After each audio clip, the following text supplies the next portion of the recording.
분단 70주년을 맞는 특별한 주일 예배를 하나님께 드리게 되었습니다. 혹자가 왜 광복 70주년이 분단 70주년이 됩니까? 1950년도에 우리는 한국전쟁을 경험했는데 올해로 65년째가 되는 거 아닙니까? 질문하는 분들도 없지 않아 있겠지만 한국 정부도 공식적으로 또 대부분의 언론기관에서도 올해를 분단 70주년 동시에 광복 70주년으로 명명하여 표기하고 있습니다. 광복 70주년만 얘기하는 것은 사실 반절의 역사관밖에 같지 않는 거라고 개인적으로 생각합니다. 왜냐하면 1945년 한국판 출애굽의 6월절인 우리는 광복절을 맞이했습니다. 하지만 동시에 그 한 달 뒤에 남과 북은 사상과 이념 또 외세의 간섭으로 남과 북으로 분단되었습니다. 여전히 해결되지 않는 채 70년 동안 서로를 사랑할 기회를 얻지 못했습니다. 그래서 광복의 기쁨이 동시에 분단의 아픔이 되었습니다. 우리 일상의 삶에서 결혼을 했는데 그 결혼이 하자마자 우리의 삶에 아픔이나 비극이 되는 경우도 있고, 자녀를 낳았는데 그 자녀에 대한 축복이 도리어 근심과 걱정이 되는 경우도 적지 않게 있습니다. 우리가 하면서 하는 모든 일들에 이거는 기가 막힌 수라고 두었지만 그게 악수가 될 때도 적지 않게 있습니다. 하지만 이번 이 평화순례팀은, 국경선 평화비전 순례팀은 이 광복의 기쁨이 분단의 아픔이 되었던 이 지난 70년의 역사의 질곡을 바꿀 수 있는 새로운 에너지를 하나님으로부터 받는 것이 가장 큰 이 팀에 담겨 있는 의미입니다. 하나님은 그래서 뉴욕 우리 교회와 국경선 평화학교 이 둘을 통해서 이사야처럼, 오늘 말씀에 등장한 이사야처럼 평화의 씨앗들을 우리의 발걸음을 통해 가는 곳마다 심게 했습니다. 그리고 우리 각자 자신이 평화의 씨앗이 되게 했습니다. 바벨론 포로기가 70년이었습니다. 포로로 끌려갔는데 바벨론에서 70년 동안 포로로 살았습니다. 이스라엘 백성의 역사의 가장 암흑의 역사였습니다. 하지만 이 암흑의 역사에 우리 가지고 있는 성경의 예언서의 대부분이 이 70년 동안 꽃을 피우고 쓰여졌습니다. 수 없는 설교가가 이때 나왔고 수 없는 예언의 문학이 이때 발전했습니다. 오늘 이제 하나님 안에서 분단을 평화로 바꾸어야 될 때입니다. 하나님은 그래서 뉴욕 우리 교회와 국경선 평화학교를 통해 지난 3주 동안 평화 순례를 하게 했고 한국의 비무장지대와 미국의 동부를 누비게 했습니다. 이 청소년들이 또 이 팀이 밟고 다니는 땅마다 하나님의 평화의 씨앗이 심겨지게 될 줄로 믿습니다. 이들이 속해 있는 보금자리인 가정, 또 이들이 공부하는 배움터인 학교, 또 이들이 영적으로 자라나는 태반인 교회, 그리고 남북분단의 현실 안에서 이들이 만나게 될 수 없는 사람들에게 분명히 평화의 씨앗들은 민들레 홀씨처럼 수 없는 사람들에게 나누어지게 될 줄로 믿습니다.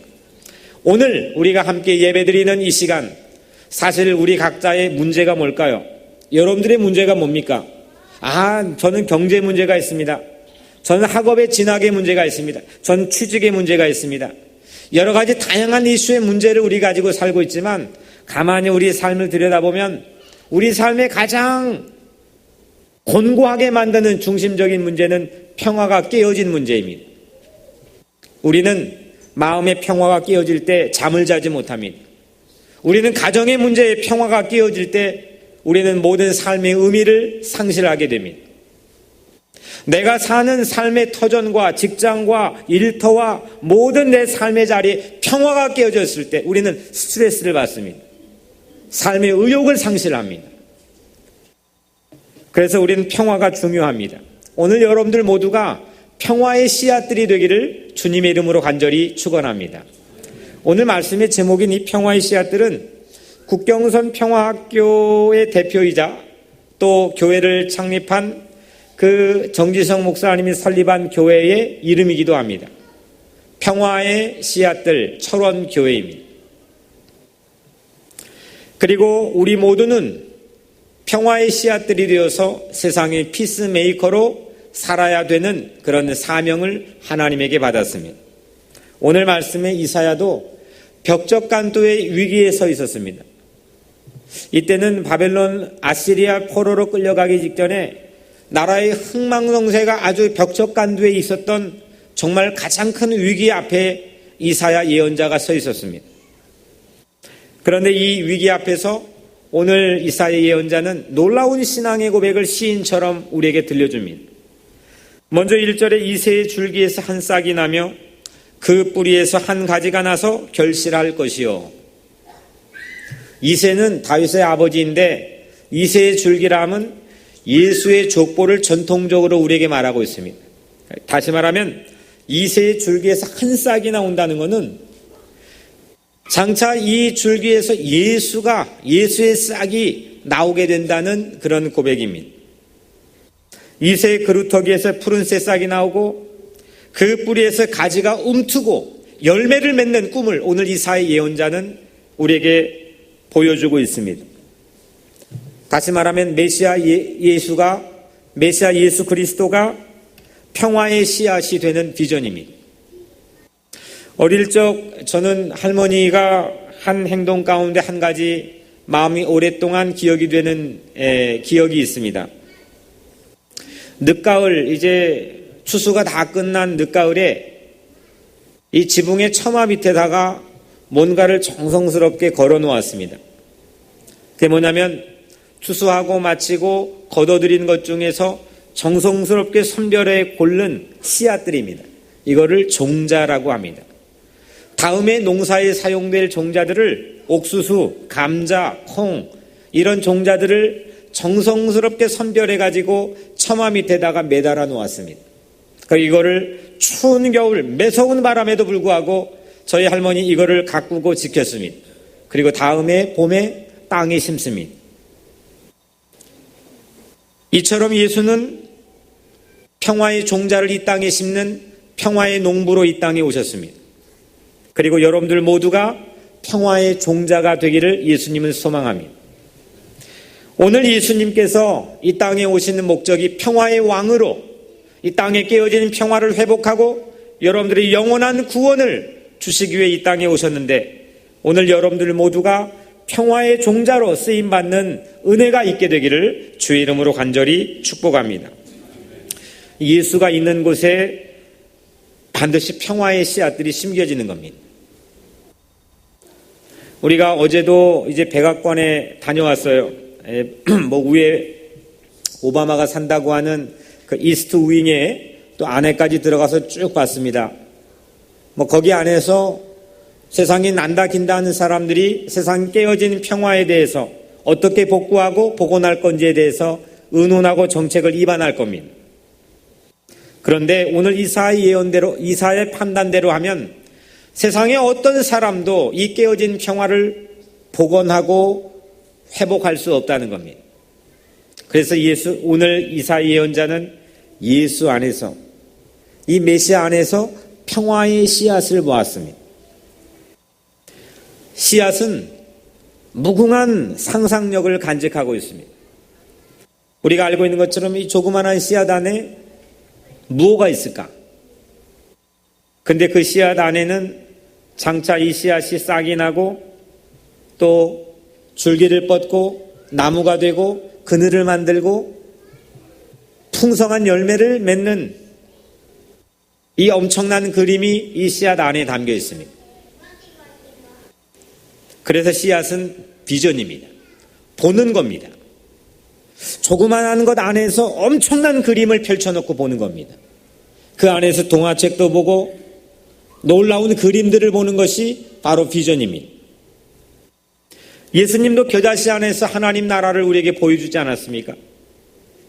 우리 지금 청소년들 그리고 우리 다음 세대들 또 오늘 여러분들에게 인사시킨 오늘 우리 교회 첫 예배를 드린 두 베이비, 이 아이들 안에서 하나님의 놀라운 열매를 보는 것, 이것이 평화의 씨앗들이 가지고 있는 힘입니다.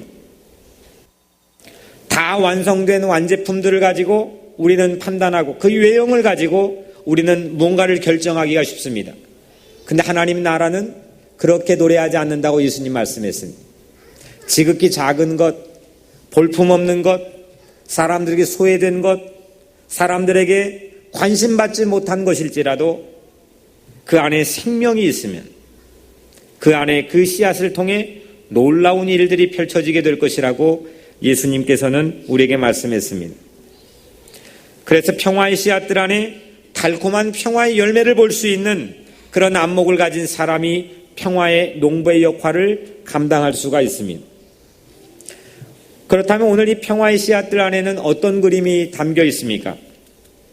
오늘 우리가 읽은 말씀처럼 그 씨앗들 안에는 이리와 어린 양이 함께 뛰어놉니다. 표범과 새끼 염소가 함께 잠을 잡니다. 송아지와 사자가 같은 염을 통해서 먹고 어린이가 그들을 길들입니다. 암소와 곰이 함께 풀을 뜯고 사자가 소처럼 짚을 먹습니다. 과학과 이성을 가진 사람들은 분명히 반문할, 이게 진짜 가능한 일입니까? 그리고 그걸 따질 겁니다. 근데 이사야 예언은 현실이 되었습니다. 독사의 구멍이 젖먹는 아이의 놀이터가 되었습니다. 그리고 오늘 9절, 내 거룩한 산 모든 곳에서 해됨도 없고 상함도 없을 것이니 물이 바다를 덮음같이 여호와를 아는 지식이 세상에 충만할 것임이니라. 해됨도 상함도 없는 하나님의 평화가 물이 바다를 덮은 것처럼, 다시 말하면 대양처럼 높고 대양처럼 깊은 이 넓은 평화의 씨앗들로 세상에 충만하게 될 것이라는 비전입니다. 제가 플로리다에서 사역을 하면서 한 번은 이 교회 부엌에서 놀라운 광경을 봤습니다. 제가 이게 일전에 알고 있는 생각으로는 도무지 함께 할 수 없는 두 사람이었습니다. 서로 곁에 가기도 싫어하고 서로 말도 섞기 싫어하는 사람이었습니다. 원수같이 지냈던 사람입니다. 서로 보기만 해도 으르렁거렸습니다. 근데 함께 하나님의 말씀을 나누고 예배를 참여했던 그날 부엌에서 두 분이 함께 음식을 준비하는 모습을 제가 우연히 목격했습니다. 손에 칼을 들었습니다. 음식을 준비하기 위해 칼질을 하는데 마음에 칼을 갈고 있던 사람들이었는데 실제 칼을 들었는데 아무 일도 일어나지 않았습니다. 너무 그냥 지나치면서 그냥 평범한 것처럼 생각할 수 있는 장면이었지만 제게는 매우 특별하게 다가왔습니다.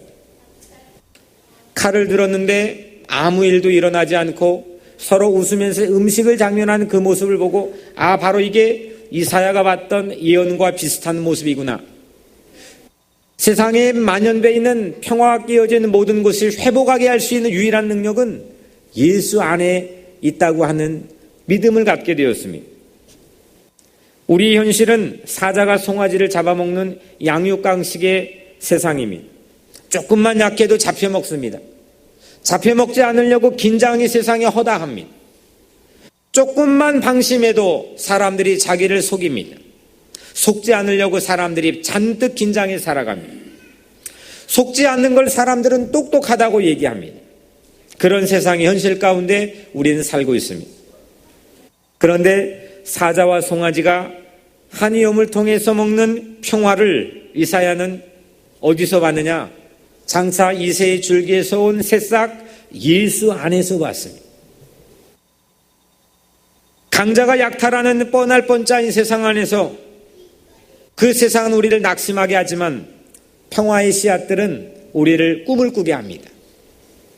오늘날 말씀드렸다시피 가장 큰 문제는 평화가 깨어지는 거 아니겠습니까? 가정의 평화도, 교회의 평화도, 사회의 평화도 유리그릇처럼 전혀 예상치 못한 곳에 산산조각 날 때가 얼마나 많이 있습니까? 그걸로 사람들이 몸살을 앓아합니다. 이번에 평화의 씨앗들이 방문한 곳도 비무장지대, UN 그라운드 제로, 저마다 평화가 깨어진 곳들을 사람들이 안간 힘을 써서 봉합하고 복원하려고 하는 그런 장소들을 방문했습니다. 그런데 평화를 위해 인간의 안쓰러운 노력은 있었지만 평화는 봉합되지 않았어요. 평화를 이야기할 수 있는 사람, 평화를 말할 수 있는 사람이 시대 이슈를 선점하는 그런 시대를 우리는 살고 있습니다.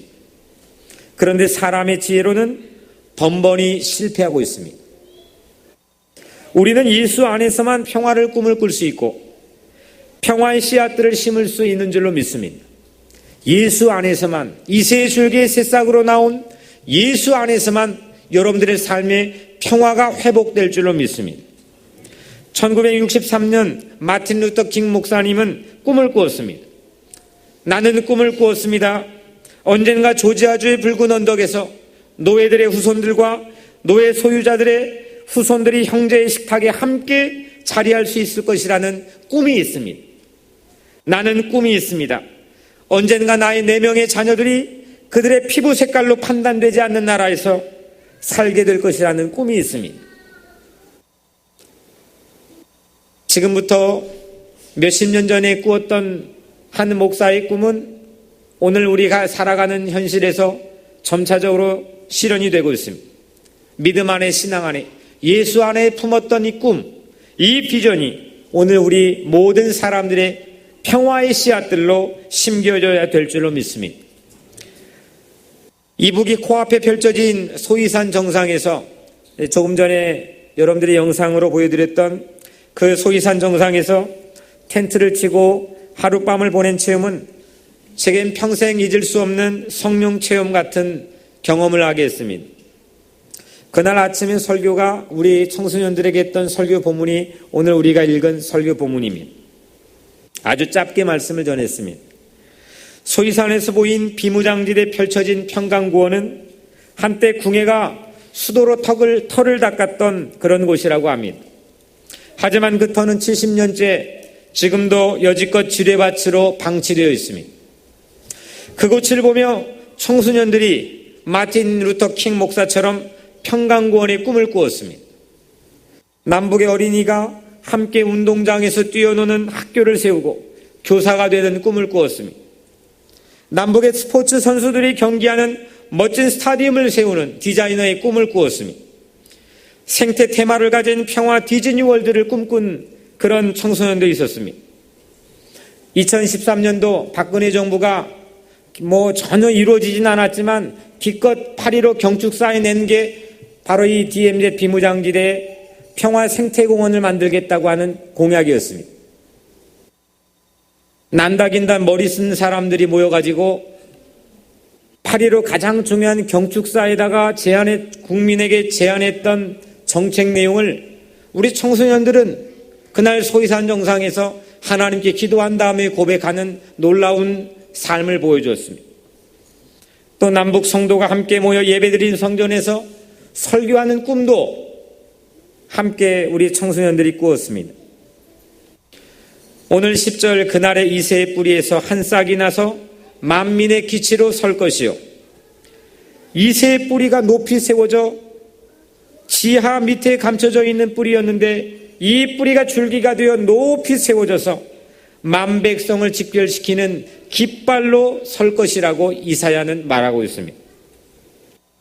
씨앗이 나무가 되고 그 씨앗이 나무가 되어 평화의 깃발이 되는 꿈을 오늘 이사야 예언자가 꾸고 있습니다. 그 깃발은 남북 평화 통일의 배너가 깃발이 되었습니다. 이것은 대한민국의 평화 통일이 아니라 이스라엘 남북의 평화 통일의 비전입니다. 오늘 읽은 13절에 에브라임의 질투는 없어지고 유다를 괴롭게 하던 자들은 끊어지며 에브라임이 유다를 질투하지 아니하며 유다는 에브라임을 괴롭게 하지 아니할 것이요. 에브라임은 북쪽의 이스라엘입니다. 그리고 남쪽의 이스라엘 남유다라고 부릅니다. 이들이 분열되고 나뉘어짐으로 나라는 점점점 어려워지고 그리고 결국에는 포로로 끌려가는 국권을 상실한 어려움에 봉착하게 되었습니다. 그런데 이 분열은 평화의 씨앗인 예수 그리스도 메시아를 통해 서로 질투하지 않고 싸우지 않는 이스라엘의 남북 평화 통일이 될 것이라고 이사야 예언이 되고 있습니다. 제가 존경하는 고 이중표 목사님께서 하루는 제게 이렇게 당부했습니다. 저를 부르더니 제가 21살 정도 되었을 때였습니다. 앞으로 누가 자네에게 잘하는 특기가 뭐냐고 물어보면 꼭 이렇게 대답하게나, 이렇게 당부를 했습니다. 저는 귀를 쫑긋하고 들었습니다. 목사님이 제게 이렇게 말했습니다. 마태복음 5장 9절을 기억하며 누가 자네에게 특기를 물어보면 평화를 유지시키는 것이라고 말하라는 겁니다. 참 특이했습니다. 우리는 특기라면 내가 잘하는 것, 또 잘할 수 있는 것, 잘하고 싶은 것, 이런 것들을 자기 이력서에 적기 마련입니다. 그런데 그날 목사님은 저에게 평화를 유지시키는 것, 평화를 지키는 것, 이것이 자네의 특기라고 마음에 담고 살기를 바라네 라고 말해 주었습니다. 그래서 그 이후에 저는 이 교회에 올 때 이력서를 낼 때에도 그 특기란에 평화를 유지시키는 것이라고 적어 놓았습니다. 어디를 가도 평화를 유지시키는 특기를 가졌으면 하는 바람을 가지고 살고 있습니다. 평화를 유지시키는 게 별 볼 일 없는 특기 같지만 제 마음에 제 눈에 목회하며 깨닫게 된 하나의 가장 큰 능력은 평화를 유지시키는 겁니다. 왜냐하면 똑똑하다는 사람, 많이 가졌다는 사람, 세상에 알아주는 사람, 인기 있는 사람, 대부분의 세상에 많은 사람들은 잘난 척하며 살지만 결국 그들이 만지는 것, 말하는 걸로 인해서 서로 갈라지고 분열되고 싸우고 파괴되는 것들이 세상의 천지입니다. 하지만 우리 예수님은 십자가에서 세상에 무너진 모든 평화를 새롭게 봉합하고 복원해 주셨습니다. 이건 세상의 가장 큰 능력입니다. 오늘 여러분들 모두가 이 평화를 유지시키고 평화를 지키는 놀라운 능력을 받게 되기를 주 이름으로 간절히 축원합니다. 화평하게 하는 자는 복이 있나니 그들이 하나님의 아들이라 일컬음을 받을 것이며, 예수는 십자가에서 우리의 평화가 되어 주셨습니다. 그가 징계를 받음으로 우리는 평화를 누리고 그가 채찍에 맞음으로 우리는 나음을 입었도다. 사랑하는 성도 여러분, 여러분이 밟고 다니는 모든 곳마다 평화의 씨앗들로 심겨지게 되기를 주의 이름으로 간절히 축원합니다. 내 남편에게도, 내 아내에게도, 내 자녀에게도, 교우에게도, 내 친구에게도, 내가 만나는 모든 이웃들에게, 내가 밟는 모든 땅에 평화의 씨앗들로 세워져 있게 되기를 주의 이름으로 축원합니다. 분열이 있는 곳에서도, 상처가 있는 곳에서도, 미움이 있는 곳에서도 성 프란시스코가 기도했던 것처럼 평화의 씨앗들이 되시기를 바랍니다. 70년 전 광복이 분단이 되는 아픔이 있었지만 오늘 우리는 그 분단을 평화로 바꾸는 하나님의 귀한 능력을 받게 되기를 주의 이름으로 축원합니다.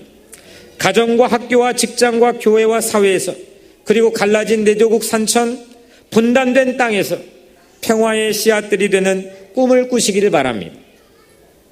평화의 씨앗들이 만백성을 위한 평화의 깃발이 되는 꿈, 지금은 별 볼 일 없는 작은 씨앗으로 보일지는 모르지만 이 지하에 있는 씨앗이 줄기를 뻗고 열매를 맺는 커다란 평화의 깃발이 되는 꿈, 이 꿈이 오늘 여러분들 모두에게 기도 가운데 있게 되기를 주의 이름으로 축원합니다.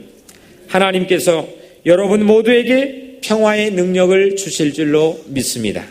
기도하겠습니다. 사랑이 많으시고 은혜로우신 아버지 하나님, 오늘 우리에게 주신 귀한 말씀처럼 이 땅에 사는 모든 우리 삶의 터전 안에서 우리 모두가 평화의 씨앗들로 심겨지게 하여 주옵소서.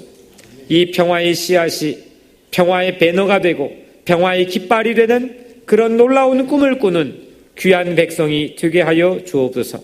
예수 그리스도의 이름으로 간절히 기도드리옵나이다. 아멘.